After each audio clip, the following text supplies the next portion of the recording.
Bonjour, j'espère que tu vas bien. Alors aujourd'hui, une vidéo ambitieuse qui essaye de résumer toutes les notions de base, les concepts de base de statistiques pour les maths IB. Donc on va travailler avec, disons que c'est un échantillon de notes d'élèves dans l'école. Bon, j'espère que c'est pas pour vrai parce que regardez, il y a des notes assez basses. Mais on va partir avec cet échantillon, donc c'est des notes sur 100. Donc qu'est-ce qu'on fait en statistique quand on veut évaluer un échantillon? C'est de regarder deux choses, ce qu'on appelle la tendance centrale, comme par exemple la moyenne, ou la dispersion, comme par exemple l'étendue. Donc on commence tout de suite avec la tendance centrale la plus connue, c'est-à-dire notre fameuse moyenne. Vous avez sûrement déjà calculé des moyennes. Donc, on additionne toutes nos valeurs et on divise par n, qui est la taille de notre échantillon. Donc, parce que nous avons n notes, et ça nous donne une moyenne de 40. Il y a aussi la moyenne d'un échantillon est appelée mu. Et il y a deux formules que tu peux trouver pour la moyenne. Donc, on écrirait x1 plus tous les x jusqu'à le dernier xn divisé par n, ou la somme de tous les xi divisé par n. Donc, après la moyenne, nous avons ce qu'on appelle le mode. Alors, qu'est-ce que le mode? C'est la valeur la plus fréquente.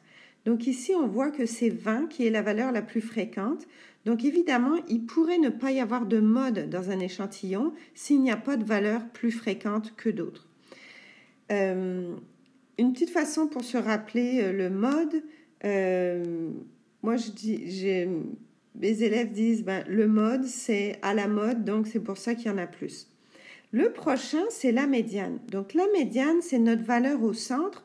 Donc, on voit ici que 30 est notre valeur au centre parce que ici, j'ai 5 valeurs à gauche et j'ai 5 valeurs à droite. Donc, 30 est notre médiane. Mais il faut bien faire attention. Pour trouver la médiane, il faut vraiment que les valeurs soient placées en ordre croissant.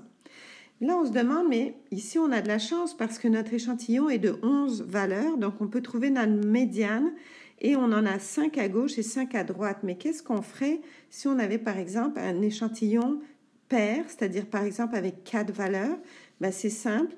Ta médiane est au centre, toujours au centre, mais là, elle va se retrouver entre deux valeurs. Donc, tu fais la moyenne des deux valeurs ici. Donc, par exemple, ici, la médiane serait 25.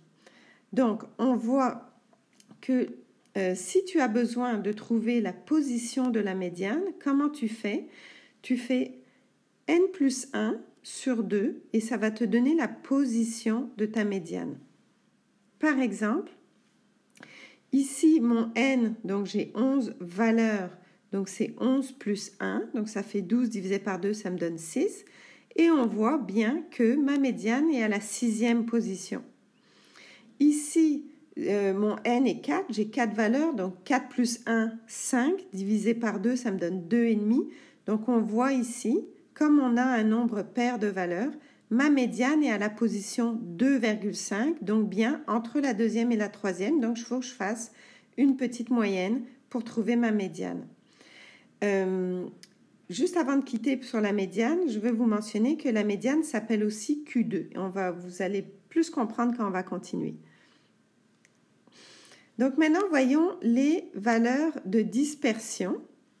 Donc par exemple, on commence par le plus simple.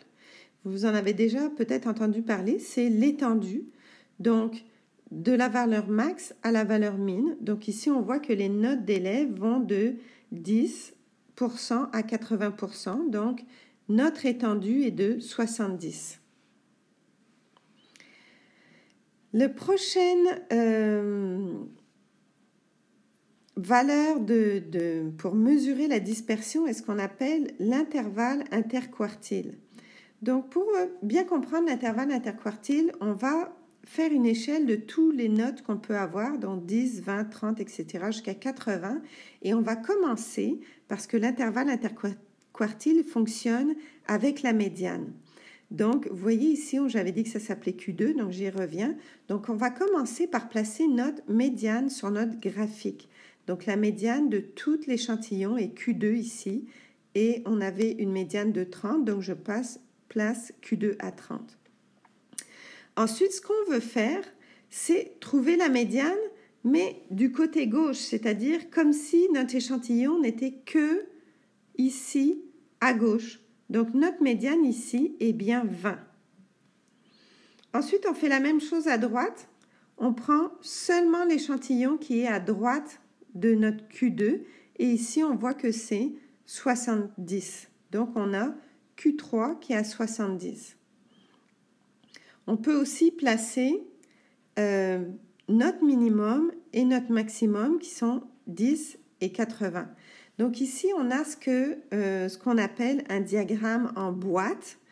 Certains l'appellent un diagramme en boîte à moustache, donc je ne sais pas pourquoi.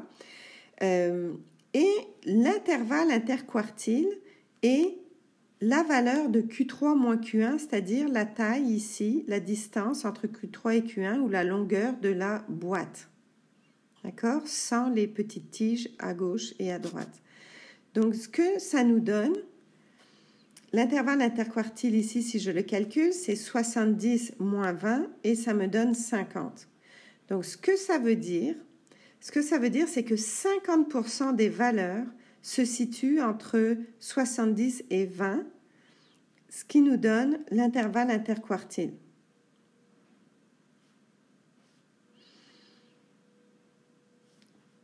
Ce que représente ce diagramme à boîte, c'est que ça va nous dire que Q1 est le premier quartile ou le 25e percentile. Ça veut dire que 25% des valeurs sont avant Q1. Ensuite, pour Q2 signifie que c'est le 50e percentile, donc ça veut dire que 50% des valeurs sont avant Q2. Et pour Q3, le 3e percentile, ça veut dire qu'on a 75% des valeurs qui sont avant Q3. Donc, c'est l'utilité du Q1, Q2 et Q3. Une autre chose qu'il faut voir donc avec ce diagramme en boîte, c'est que, et Q1, Q2, Q3, l'intervalle interquartile, c'est que ça nous permet de vérifier si des valeurs sont aberrantes. Donc, les valeurs aberrantes, là, il faut vraiment utiliser notre bon sens.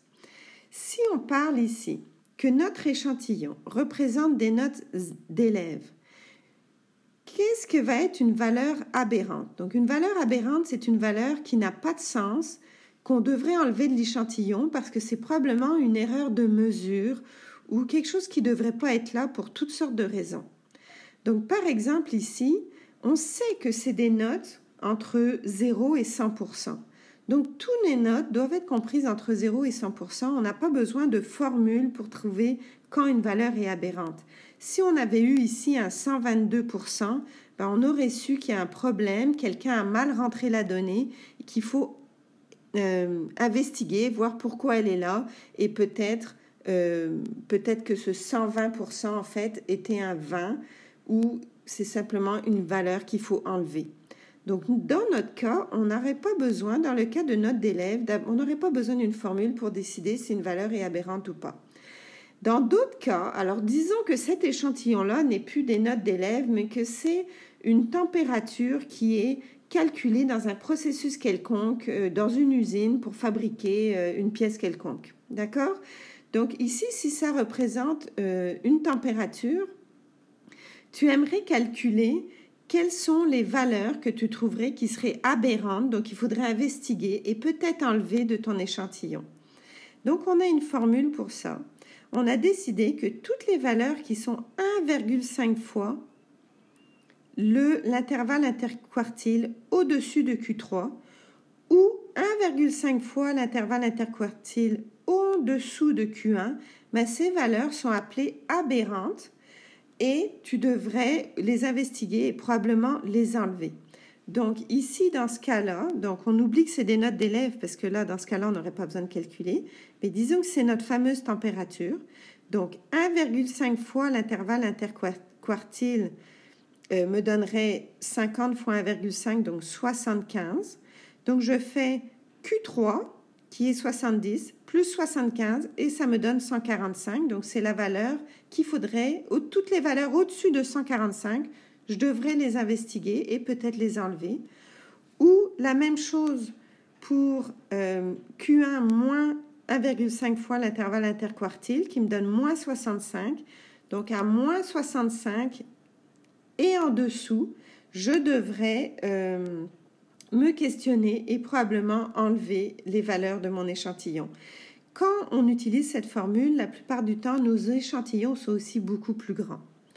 Mais bon, on a fait un exemple et maintenant on sait comment le calculer. Donc, c'est fini pour la partie de l'intervalle interquartile. Donc, il y a beaucoup de choses à voir. Et maintenant, nous passons à l'écart type. Donc, l'écart type, je finis avec lui, mais en fait, en statistique, il est très utilisé parce qu'il considère toutes les valeurs, il prend en compte toutes les valeurs. On utilise la lettre sigma pour nommer l'écart type. Et nous avons aussi la variance qui est utilisée, le lien est clair, la variance est tout simplement le carré de l'écart type. L'écart type, tu n'as pas besoin d'utiliser la formule pour le trouver, tu utilises ta calculatrice, donc je t'invite à prendre ta calculatrice graphique et calculer ton écart type. On l'a vu en classe où il y a plein de vidéos sur YouTube pour trouver comment utiliser ta calculatrice. Je vais quand même vous montrer d'où vient l'écart type. Donc, l'écart type utilise pour chaque valeur, donc pour chaque x, chaque valeur, fait que disons ici on a une valeur de 20 et je vais soustraire ma valeur de la moyenne. Donc ici, ma moyenne est 40. Donc je ferai 20 moins 40. Et après, je ferai ça pour toutes les valeurs, comme par exemple pour ici, 80 moins 40. Je prendrai toutes mes différences, à quel point ma valeur est éloignée de la moyenne, et pour chaque différence, je la mets au carré. Et pourquoi on la met au carré? C'est parce que certaines différences seront négatives et d'autres seront positives. Donc, en le mettant au carré, ça nous permet d'éliminer le négatif. Et j'additionne toutes ces différences au carré et je fais une moyenne, c'est-à-dire je divise par n. Et ça nous donne notre variance. Donc, tu vois, la variance est un indicateur de à quel point tes valeurs, il y a beaucoup ou non de valeurs qui sont loin de la moyenne. Donc, c'est tout. J'ai fini pour toutes ces façons d'étudier un échantillon. Donc, la moyenne, le mode et la médiane pour les tendances centrales, l'étendue, l'intervalle interquartile et l'écart type pour la dispersion. J'espère que ça t'a aidé. Je te souhaite une bonne fin d'étude des statistiques.